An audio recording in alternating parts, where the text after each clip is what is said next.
और मैं principal sir से आज के कार्यक्रम को बढ़ाने की अनुमति चाहूँगा। Thank you sir.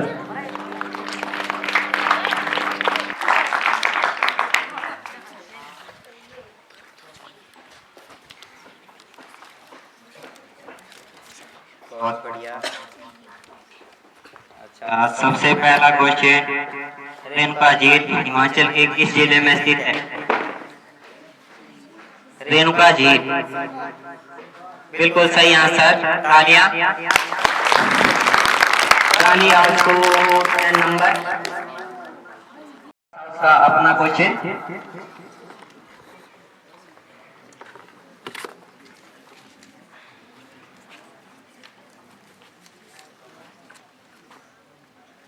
बहुत बढ़िया सवाल।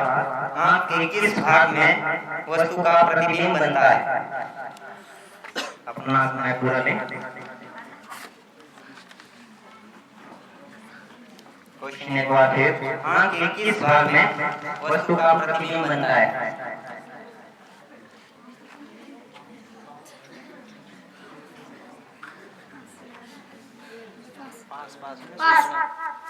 ओके। लक्ष्मी हाउस, आंख के किस भाग में वस्तु का प्रतिबिंब बनता है? कृपया ऑडियंस अपनी बारी का इंतजार करें। ओके, क्वेश्चन पास होता है गांधी हाउस के लिए। आपने पर्ची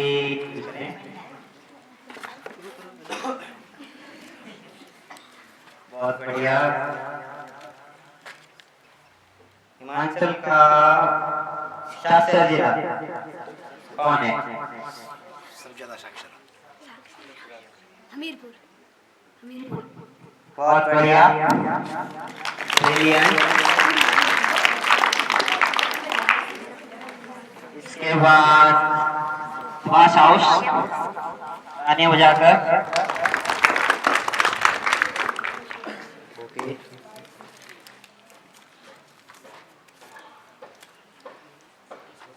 What is the full form of MLA?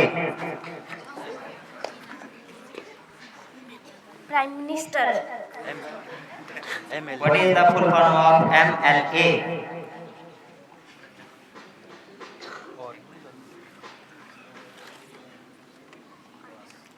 Discuss करो आपस में। आपके पास 30 सेकंड का समय है।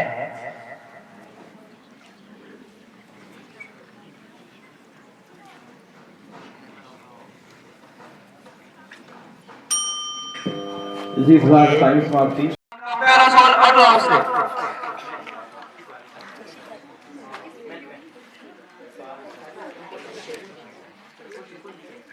तो इनके लिए क्वेश्चन है कि वर्तमान समय में हिमाचल प्रदेश के राज्यपाल कौन है? जो वर्तमान समय में हिमाचल प्रदेश के जो राज्यपाल हैं वो कौन है?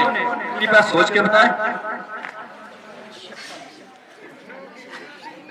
कृपया डिस्कशन कर लें आपस में। अभी आपके पास समय है,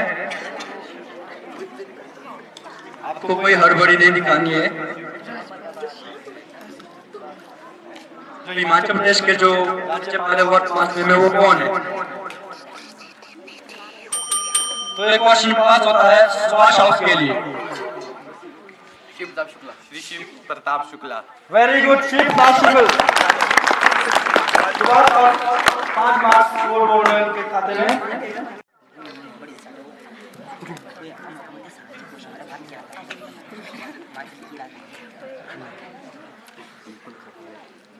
तो इनके लिए क्वेश्चन है कि लामा झील हिमाचल प्रदेश के किस जिले में स्थित है? लामा झील जिलों का गलत जवाब क्वेश्चन आपका, तो एक बार सोच के बताएं। टेक सिंह बोल, टेक सिंह। एक है सिरमौर। गलत जवाब, तो क्वेश्चन से पास होता है टीम गांधी हाउस के लिए। लामा झील किस जिले में? गलत जवाब, पास होता है चंबा। बिल्कुल सही जवाब। तो क्लास के लिए 5 मार्क्स दिए जाएं।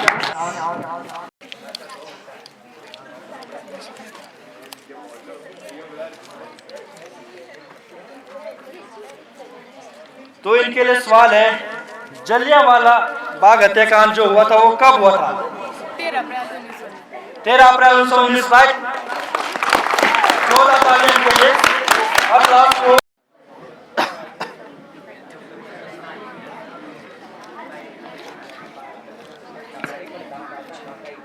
इनके लिए फुल फॉर्म आई है एक। What is the full form of AIDS? AIDS, AIDS सुना है ना आपने? एड्स बीमारी के बारे में। एड्स की फुल फॉर्म क्या होती है? 1 दिसंबर को जो हम ये प्रोग्राम एड्स पर ही करना चाहते थे, तो आपको इतना अवगत होता था, लेकिन फिर आपको ये पता नहीं है एड्स की फुल फॉर्म क्या है? AIDS, ads. पास कर दिया हमने क्वेश्चन। अटलास के लिए एड्स पास। सुभाष के लिए एड्स की फुल फॉर्म क्या है? Acquired immuno deficiency syndrome. बहुत अच्छे। एक्वायर्ड इम्यूनोडेफिशिएंसी सिंड्रोम क्या है?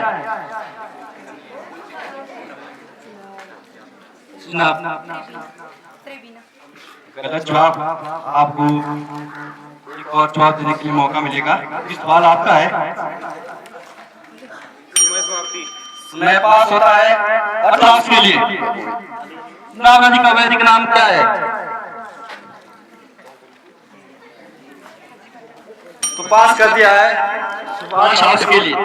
नाम नदी का वैदिक नाम क्या है? गलत जवाब। तो इनमें से किसी को पता है कि चिनाब नदी का वैदिक नाम क्या है? चिनाब नदी जो हिमाचल की सबसे बड़ी नदी है, उसका वैदिक नाम क्या है? किसी को पता नहीं है? तो इसका नाम है अस्किनी। अस्किनी है चिनाब नदी का वैदिक नाम। तो गांधी हाउस 0 शून्य। पहले राउंड के दूसरा क्वेश्चन पूछ रहे हम अटल हाउस से। चूज करें अपनी क्वेश्चन करें।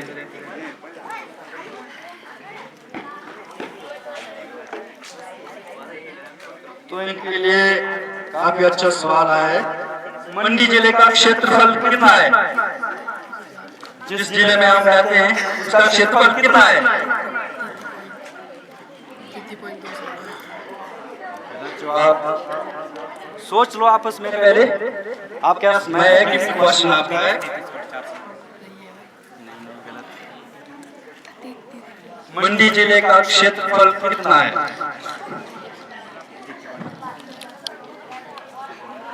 तो ये क्वेश्चन पास होता है सुभाष हॉस्किल। मंडी जिले का क्षेत्रफल कितना है? 8000। गलत जवाब। पास होता है लक्ष्मी हॉस्किल। मंडी जिले का क्षेत्रफल कितना है? 10,000 वर्ग किलोमीटर। 10,000। पास होता है गांधी हॉस्किल।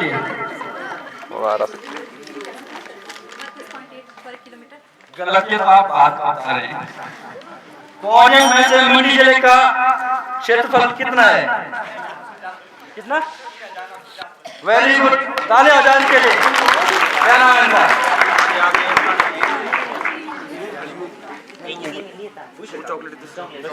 भूषण ठाकुर क्लास के छात्र। मंडी जिले का क्षेत्रफल 3,950 वर्ग किलोमीटर। अपनी बच्ची सांगे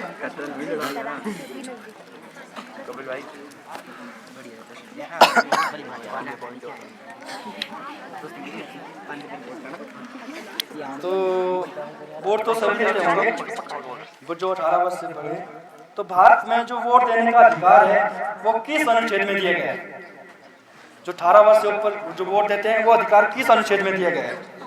संविधान में अनुच्छेद बताना है आपने। भारतीय संविधान में किस अनुच्छेद में वोट देने का अधिकार दिया गया है?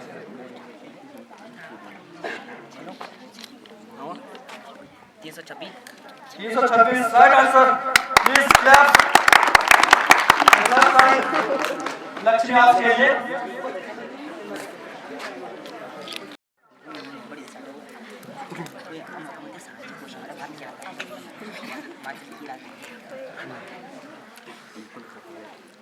तो इनके लिए क्वेश्चन है कि लामा झील मास्टर प्लेस पे किस जिले में स्थित है? लामा झील, जीरो करोड़। गलत जवाब। क्वेश्चन आपका तो एक बार सोच के बताएं। टेक सिंह बोल टेक सिंह एक है सिरमौर। गलत जवाब। तो क्वेश्चन से पास होता है टीम गांधी हाउस के लिए। लामा झील किस जिले में? गलत जवाब। पास होता है चंबा। बिल्कुल सही जवाब। और क्लास के लिए 5 और 5 मार्क्स दिए जाए। डिमोलिश कर देता हूँ।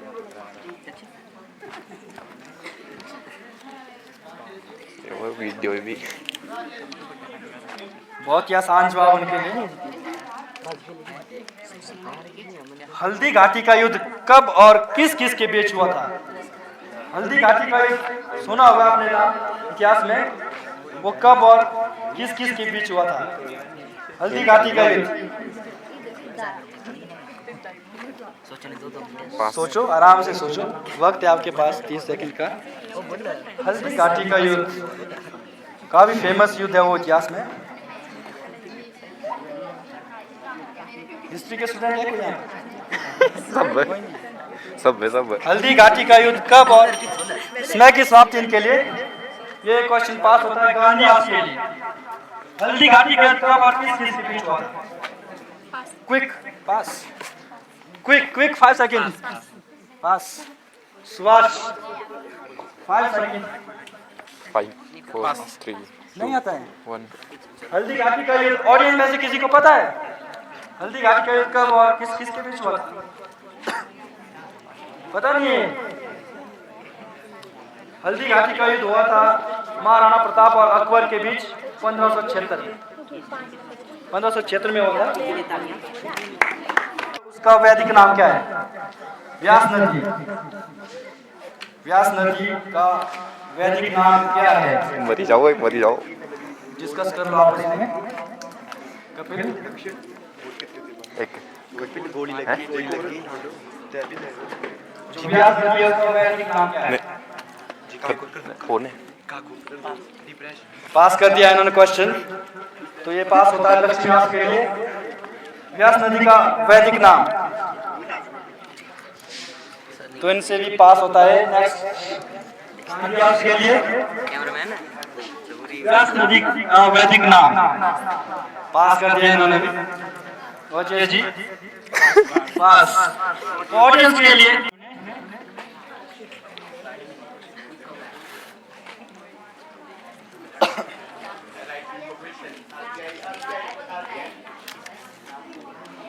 इनके लिए बहुत आसान सवाल है। वर्तमान समय में भारत के जो उपराष्ट्रपति है वो कौन है?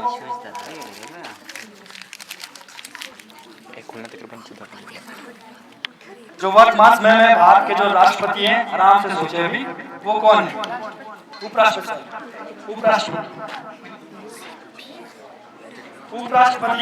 कौन है भारत के वर्तमान समय में?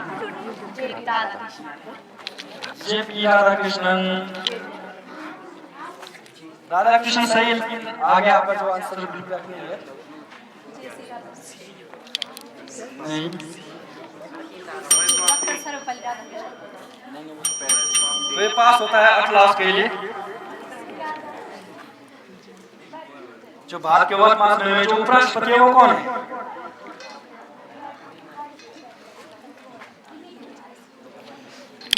तो ये पास होता है सुभाष हाउस के लिए। जयप्रकाश शुक्ला गलत। तो ये पास होता है लक्ष्मी हाउस के लिए। ये क्विक है। तो क्वेश्चन जो वर्तमान समय में भारत के जो उपराष्ट्रपति कौन है? आज करो। सीपी राधाकृष्ण सीपी राधाकृष्ण नहीं, वो अब नए इलेक्ट हुए हैं। राधाकृष्णन नहीं है। राधाकृष्णन कौन से राधाकृष्णन? वो तो राष्ट्रपति हैं। तो इसका सही जवाब है सीपी राधाकृष्णन। यार क्या ये 10 मिनट ये कौन सा सदन है? सुभाष। तो इसके साथ हिस्ट्री से रिलेटेड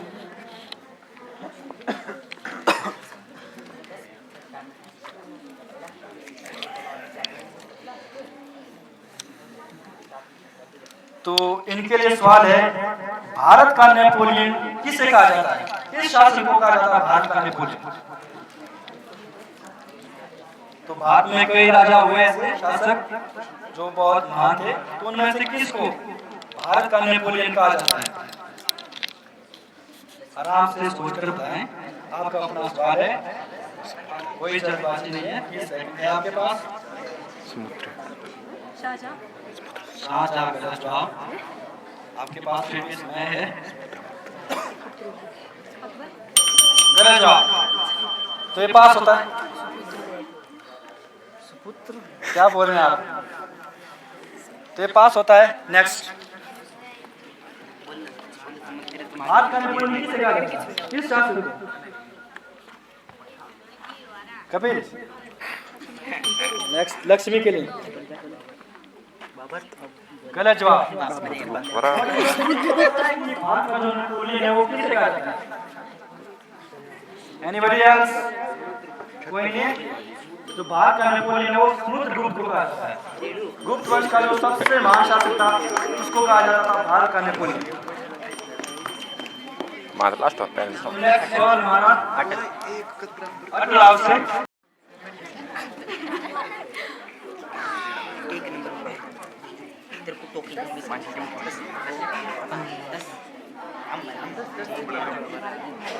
अच्छा, तो भारत और पाकिस्तान के बीच जो शिमला समझौता हुआ था वो कब हुआ था?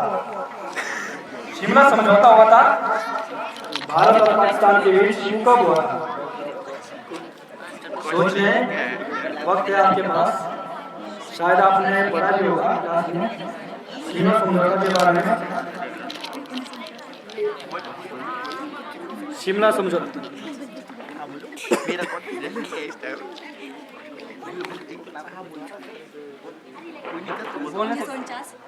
गलत जवाब। अभी भी टाइम है आपके पास।